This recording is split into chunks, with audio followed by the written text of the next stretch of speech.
Welcome everyone. Today we're going to start our look at momentum, and we're doing an exploration of momentum, and I'm very excited. I love this section, okay? But now where do we start? Well, let's have a look. Have you ever thought about why it is so difficult to stop a rugby player when they are running? Now, if you've ever watched a little bit of rugby, you'll know especially the big guys, like the ones who are in the lock and the scrum, they're very difficult to stop. And then if you listen, the commentators will use words like the rugby players scored a try because their momentum took them over the line. Or in a scrum, they'll go, the momentum of the scrum got them over the line. And you know what? As a science teacher, this is the one time when I go, actually, they got the term right. They used the right words, because often I have to be careful when I watch movies, because I go, oh, the science is bad. But it's all right. This one's not bad, because what they're referring to is how the rugby player's moving. So they're referring to motion. And we hear it a lot in sports, even with cricket. They'll say that the batsman used the momentum of the ball from the bowler, okay? Or in soccer, they don't use it very often, but in soccer, we get it so when there's a cross kick across the goal and one of the players headers the ball into the goal, he's using the momentum of the ball. So he's using the motion. So when we hear the word momentum, we conjure up the thought of movement. And that's what momentum's about. It's about the movement of objects, okay? So, this is what we're going to look at through this section, okay? We're going to look at the definition of momentum. We're going to look at the equation, because it's calculations. We're going to look at the properties. We're going to do Newton's laws in terms of momentum. We're going to look at how we change momentum, what the consequences of that are. We're going to look at conservation of momentum. There's lots of conservation laws that we're going to look at. Conservation of kinetic energy. And then we're going to look at impulse. Impulse has a lot of everyday applications to it. It's actually a really important section. Then we're going to look for today. Here are our keywords. First one is momentum. Okay, what is momentum? What does it do? What is it? How do we work with it? Then we're going to look at the term vector again, and I can hear the groans. Momentum is a vector, so it's a very important thing to look at, okay? Then we're going to look at vector diagrams with momentum. I can hear the groans again, okay? Vector diagrams are incredibly useful for us. So please don't go, well, I'm not in grade 11 anymore. Vectors aren't important. Vectors are very important, okay, because they help us understand how the motion works, okay? So let's look at the definition of momentum. Momentum has to do with the mass of an object and its velocity. Remember I said when we started this with rugby players that they talk about using the momentum, so they're talking about the motion. So in other words, an object has to be moving for it to have momentum. Movement means it needs a velocity, okay? So when we look at it, mass, oh, I need to be able to write on the board. Okay, there we go. So there we go. Mass. Oh, I was just going to write mass again. That's M. V is velocity. What we need to see here is that when we define momentum, it's the product. Multiplication means product. So we're going to use that word. So when we define it, we've got to be careful that we don't say momentum is the mass and velocity of an object. That doesn't make any sense. What are we doing with the mass and the velocity? Are we multiplying it? Are we adding it? Are we dividing it? So it's multiplication, okay? It is the product of those two together. Now let's look at the equation. The equation comes from the definition. All of our equations have something to do with the definition or law that we're looking at. So if you know the equation, often it means that you can get to the definition or the law. So our equation is this. Momentum is mass times velocity. Nu, that's momentum. Okay. Please guys, it is a lowercase p. Capital P means power. Totally different concept. Okay, so this is a lowercase p. You know m is mass and you know v is velocity. That gets us to the units, all right? And momentum is a little different to what you're used to because a lot of times everything has its own set unit. But what we do with the units with momentum is it comes from mass. Kilograms is mass. Meters per second from the velocity. So it's got a unit that's made up of the units of the things we used to multiply it by. Okay? Please, you must use the right units here. Okay? And it's nice and simple. So the equation's easy. Now we need to look at the properties. Okay? We're doing a lot of groundwork today. Properties, number one, it's a vector. What does that mean? So we have to remember that when we define a vector, it means that it has magnitude. Magnitude means size, and it has direction. So we have to be able to give the momentum a direction. So forward, backwards, north, south, east, west, left, right. The direction, the way we describe the direction is going to depend on the question, okay? So we've got to look at the question and describe direction the way the question describes direction.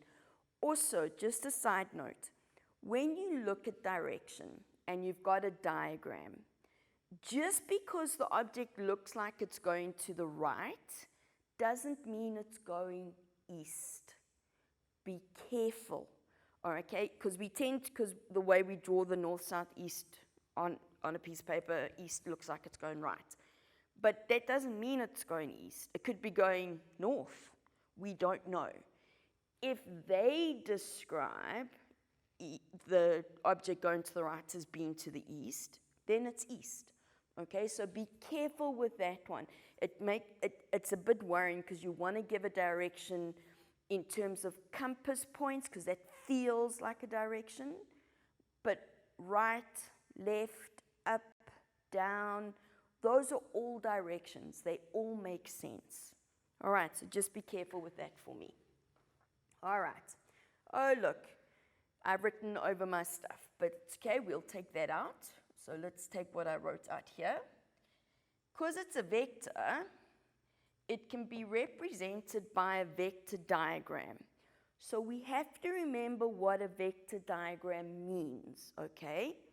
A vector diagram is an arrow. It's an arrow of a specific length, where the length of the arrow gives me the size of the vector, and the arrowhead shows me the direction it's moving in, okay? So momentum's a vector, so we can give it an arrow, all right? When we get to change in momentum in a few lessons' time, this is where life's going to get a little interesting with our vector diagrams, okay? But it's all right. We can do this. It's not that difficult. You've done vector diagrams before. All right. Now, next thing. Momentum is directly proportional to mass. Remember, that sign means directly proportional. And I'll write sideways on the board. So, what does directly proportional mean? It means that if mass doubles, momentum doubles. If mass becomes 3 times smaller, momentum becomes 3 times smaller. Be careful here that you don't go, if mass increases, momentum increases. That's true, but they increase or decrease by the same factor. Okay, that's very important. Momentum depends on mass. Okay, not the other way around. Mass is the important part. Also, momentum is directly proportional to velocity. In other words, if I double the velocity, I double the momentum. If I halve the velocity, I halve the momentum. And if we go back to our rugby player situation, our big rugby players like the Locks are hard to stop because they have a lot of momentum because of their mass, okay? Some of them can run very fast, but generally they're not as fast as like our fly half or the winger, who tend to be a little smaller, okay?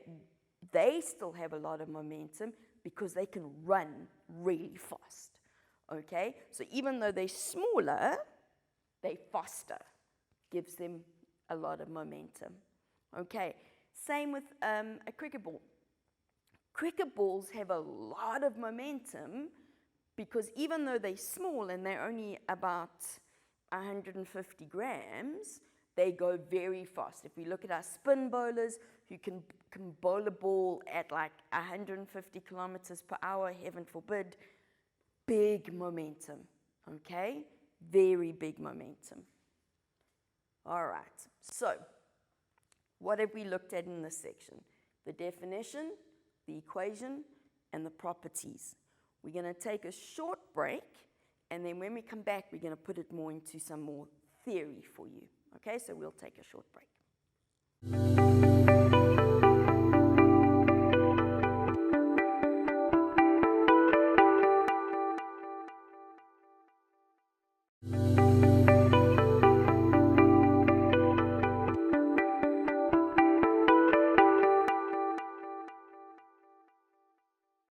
Welcome back. We're going to carry on with what we started before your short break. All right, so just to remind you, we are looking at momentum.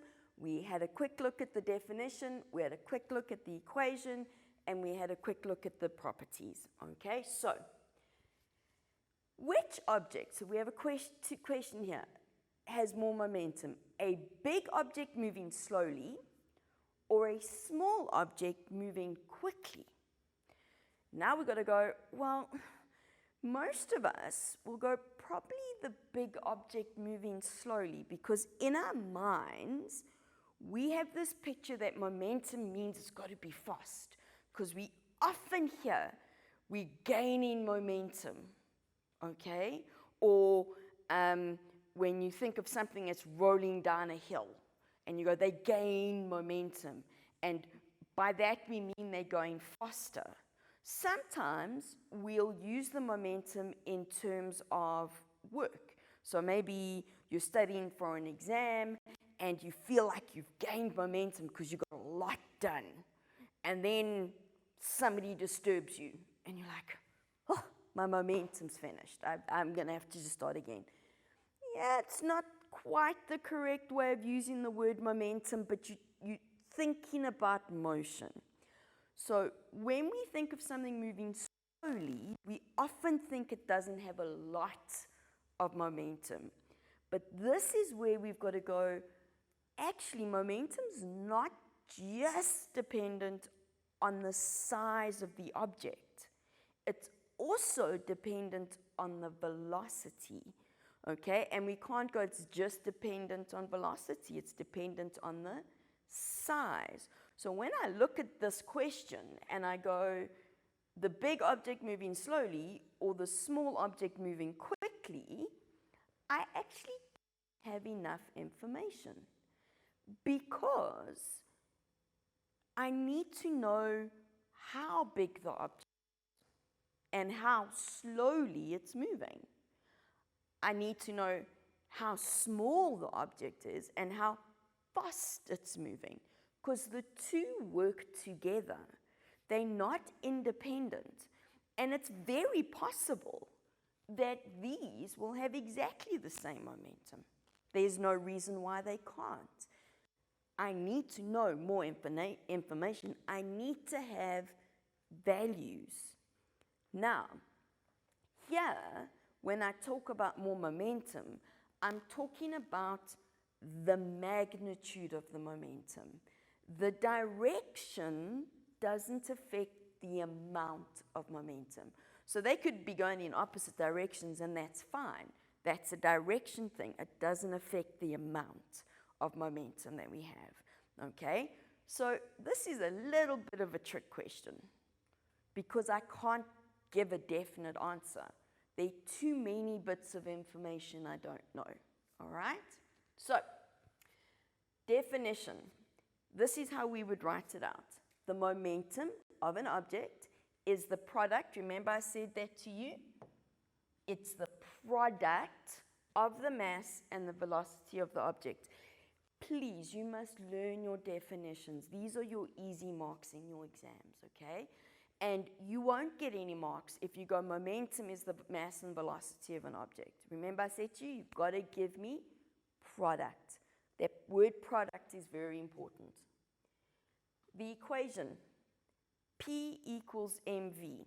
The nice thing is, given to you on your information sheet, lowercase p.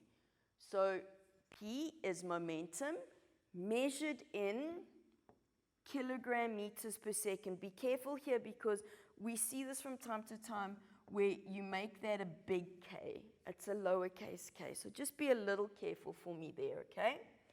M is mass measured in kilograms. This is a big one because we get a little confused sometimes. The SI unit for mass in physics is kilograms because we're dealing with stuff we can see and touch and feel and that sort of thing.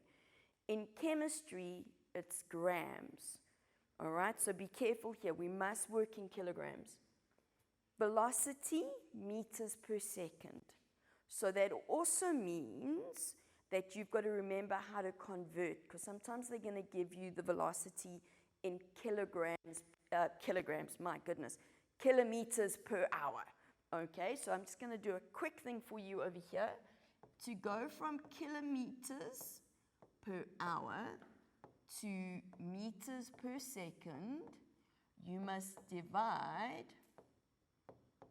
by 3.6. This is just an aside. So this is just something you can keep as on a back burner somewhere, okay? Because it might come up in vertical projectile motion, it might come up in work energy and power, but you need to be able to convert that, okay? So we divide by 3.6. I'm not going to worry too much about how we get there.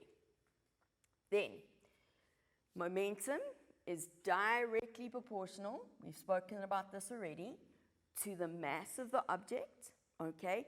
We cannot describe mass as being directly proportional to momentum because mass doesn't depend on momentum. Momentum depends on mass, okay? So the bigger the mass, the bigger the momentum. But remember I said to you, they change by the same factor. If I make the mass 3 times bigger, I'll make the momentum 3 times bigger. If I make the mass 10 times smaller, the momentum becomes 10 times smaller. Generally speaking, in our calculations, the mass of an object will remain constant. Okay, it makes our calculations a little bit easier. But the mass doesn't always have to stay constant. There are definitely situations where mass doesn't stay constant, like a rocket lifting off to go to space. It uses up its fuel, which makes it lighter. Okay, so mass is changing. But for us, in normal, everyday sort of situations, we assume mass remains constant, okay? Just to make our calculations easier.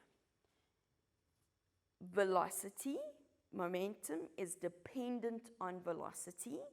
So if the velocity changes, momentum changes, but again, they're directly proportional. So that means for us that they change by the same factor. If I make the velocity 3 times bigger, the momentum is 3 times bigger. If I make the velocity 2 times smaller, the momentum's 2 times smaller. But what I need you to get here is the velocity we're talking about is going to be constant velocity. We are going to ignore the brief moment in time when if the velocity changes, there's acceleration. We're going to ignore that, okay? Because it makes the calculations very difficult. So we're going to look at situations where there's a velocity and then there's another velocity afterwards, but we're not going to worry too much about what happens in between at the beginning of this, okay? Because we want to keep it as constant velocity. So we're not going to look at situations which make it a little bit more real life. So for example, when you have an athlete running down a track, and say even Usain Bolt, who does the 100 meters in a ridiculous time, he doesn't run at a constant speed throughout the race. There's a speeding up as he starts the race, then he gets to a little bit of a constant velocity, probably speeds up again, or slows down. It all depends on the race. We're not going to worry about all those different changes. We would just assume that it's a constant velocity for the whole race.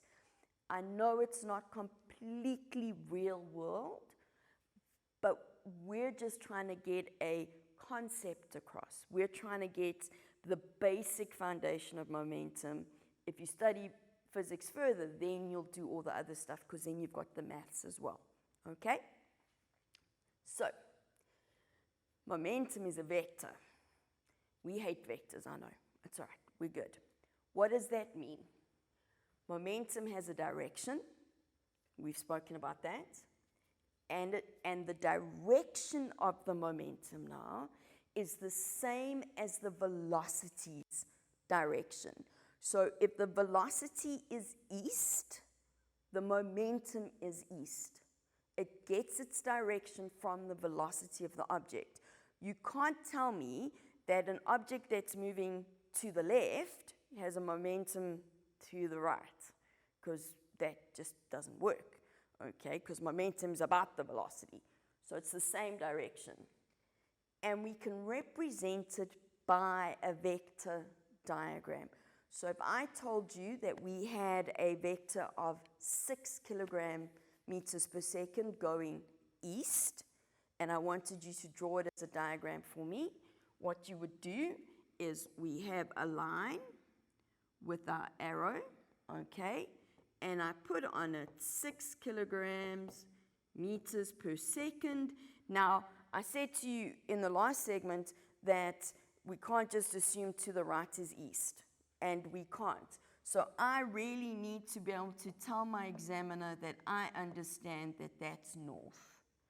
Okay, so I know where the north is, and then that's east. You don't have to write the word east.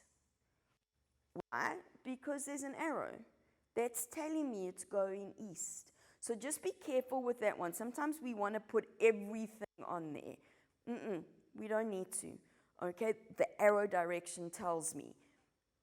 I don't think, though it's not beyond the realm of possibility, that you will have to do these to scale, but you should be able to, okay? Also, if I'm drawing more than one momentum vector together, the relative sizes must be correct. So if I now tell you to draw a 3 meter per momentum, also going to the east, it can't be the same size line. So if it's 3, it should be about half the size. Now, I didn't measure them. I did it visually, okay? So when we mark something like this, we just look at it and go, it looks about right. We're not going to take out a ruler and measure it, but it's the relative size, okay? That still needs to make sense because they're vectors, okay? So, lots again. So we went through the definition, the equation, and the properties. That means we need to do problems, okay? Because that's all the theory. We need to do problems. We're going to do that in the next section. So make sure you got a calculator with you so you can do it with me. And we're going to take a short break, and I'll see you in a couple of minutes.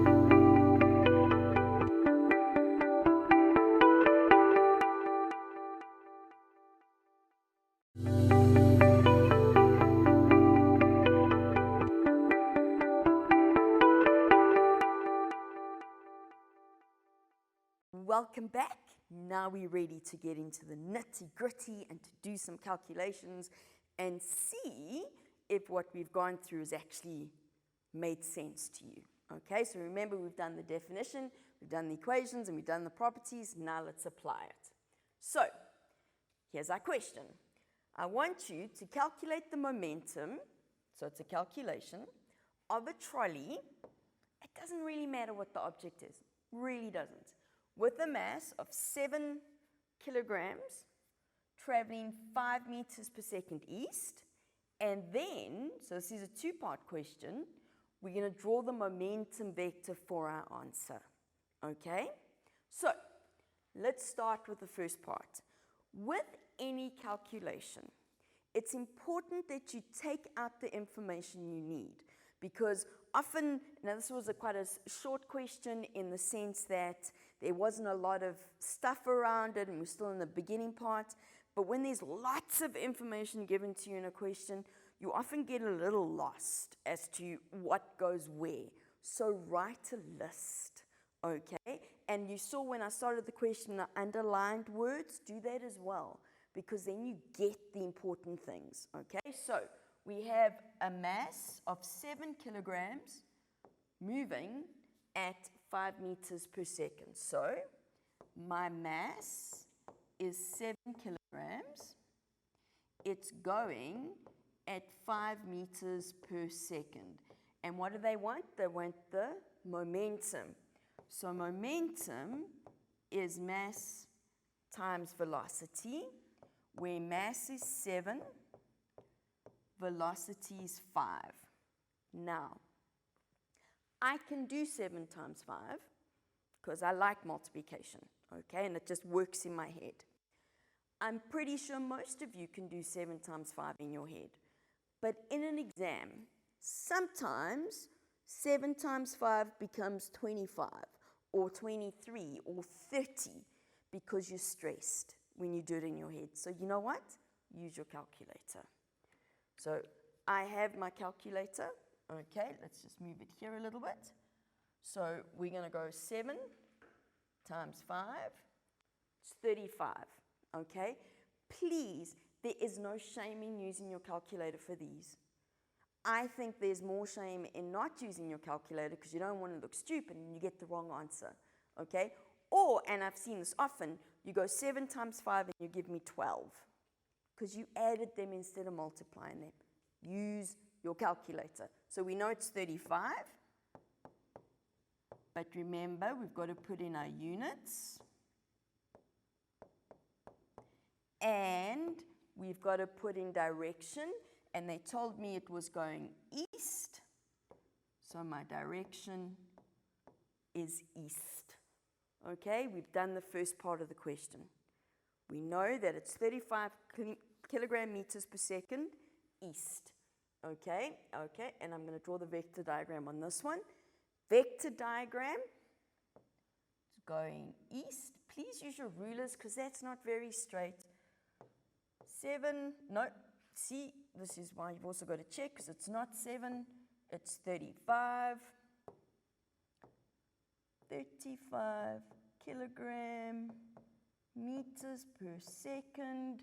And I need to show that I know that that's east, so there's my north line. Okay? Straightforward. Nothing difficult about that. Let's add something to this, or make it a little bit more difficult. So, the 7 kilogram trolley is now moving at 10 meters per second east. So we have doubled the velocity. It was going at 5, now it's going at 10. How does its momentum compare to the momentum already calculated? So to the 35. Then they want us to calculate the new momentum, and they want us to draw a diagram representing the momentum. So let's start with the question, how does it compare? Please be careful here. They are not asking you to give the value. They're saying compare it. Is it bigger? Is it smaller? Is it the same? Okay. We could have also asked, by what factor does it change? Okay, so we go back to the fact that we know momentum is directly proportional to velocity. The velocity doubled, so the momentum doubles, which means, how does it compare? It's now bigger. Okay? It's bigger. And what we can say, if they had asked us to explain our answer, which is possible, we would do this. We would go velocity doubled. So we say what happened, okay? Momentum is directly proportional to velocity.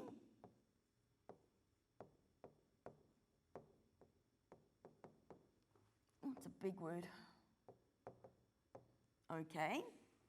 Therefore, momentum will also double.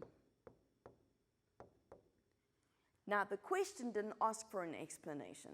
I've put an explanation so that you've got that in your notes and it makes sense when you look at it again. Okay, so it's just to help you when you go through this again at some stage. Then the same one, now they want us to calculate the new momentum. Only thing that's changed is this has become 10, so we know momentum is mass times volume, velocity. Okay, 7 times 10. Again, I'm sure you can do 7 times 10 in your head, all right? But exam conditions, we rather be safe than sorry. So, oops, get rid of that. 7 times 10. No, not 7 times 1. You've also got to put it in your calculator, right? Times 10, 70. Okay, so we know that it's going to be 70 kilogram meters per second. Direction hasn't changed, so it's also east. And they want a vector diagram. So remember I said the length of the arrow is important as well. The last arrow was quite small, so 435. So now I've got to draw a bigger arrow because it's actually doubled. It's gone to 70. So I'm going to draw a longer arrow. 70 kilogram meters per second. And of course, we're going to indicate that we know where north is. Okay, straightforward. Not so bad. Did a nice comparison. Let's do another one. Now look what they do. A 2 kilogram block is now added to the 7 kilogram. By adding it, we are increasing the mass this time. Now, it's not an increase in mass where we doubled it. It's a funny factor, okay? But we've still increased the mass. But it's now still going back to the original velocity, which was 5. Okay, so we're taking the original situation and we're changing the mass. How does this momentum compare to the first momentum calculated? So it's not the momentum we calculated in the second question, the momentum we calculated in the first question. Calculate the new momentum, draw a vector diagram. Okay, well, let's start with the first part. 2 kilograms added to 7 kilograms. We've increased mass. Momentum is directly proportional to the mass. So if the mass increases, the momentum needs to increase. So that means for us that this momentum is bigger than the first momentum. So again, it's bigger. They didn't ask for an explanation, but we're going to put one in anyway, like the last one, because that means that when you come to study, you've got an explanation. You can understand what we did. So remember, the mass increased. Let's write it out properly. Let's do this. Okay, so, and let's put the G back there. Mass increased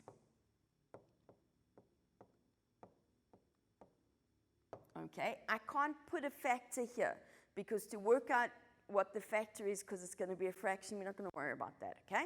Mass increased, and then we should really go since momentum is directly proportional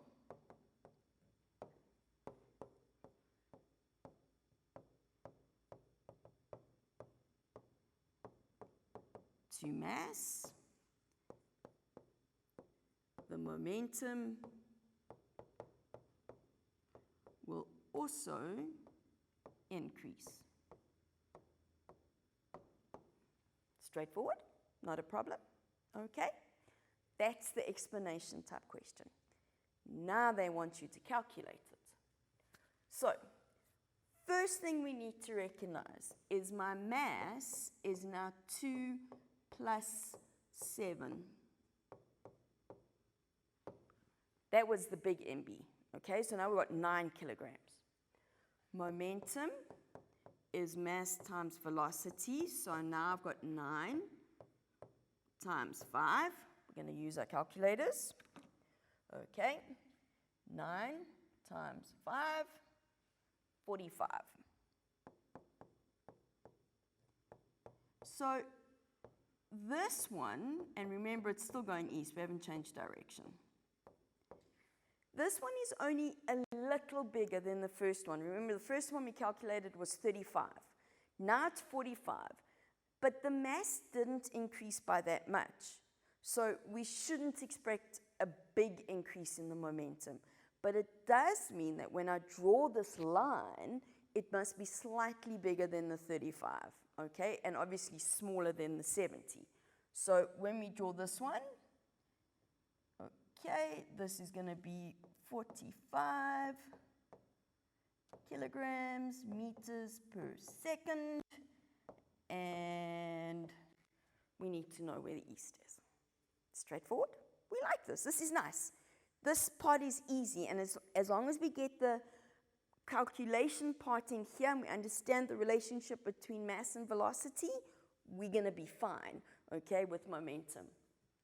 So, what have we learned today? Momentum is the product of an object's mass and the object's velocity. Product of mass and velocity. The equation is P, little p, not uppercase, no, it's not a capital, which is mass times velocity. Its units, kilogram meters per second, which of course you know come from there, so it's one you can work out. And momentum is a vector. Remember, vector means that it has size and direction. Okay, and I don't think I put, yeah. And momentum, because I've written over there again, because, you know, momentum can be represented by a vector diagram. And what I didn't add into the summary is this. So let's just put it in the side, okay, is that momentum is directly proportional to mass and momentum directly proportional to velocity. They like questions where you've got to look at the relationship between things, okay? So we did a lot today. We did the definition, we did the equation, we did the properties. I think you can probably sense where we're going in the next question, which is going to, next session, it's going to be Newton's laws. But that's where we're going to stop for this lesson, and I will see you again next time.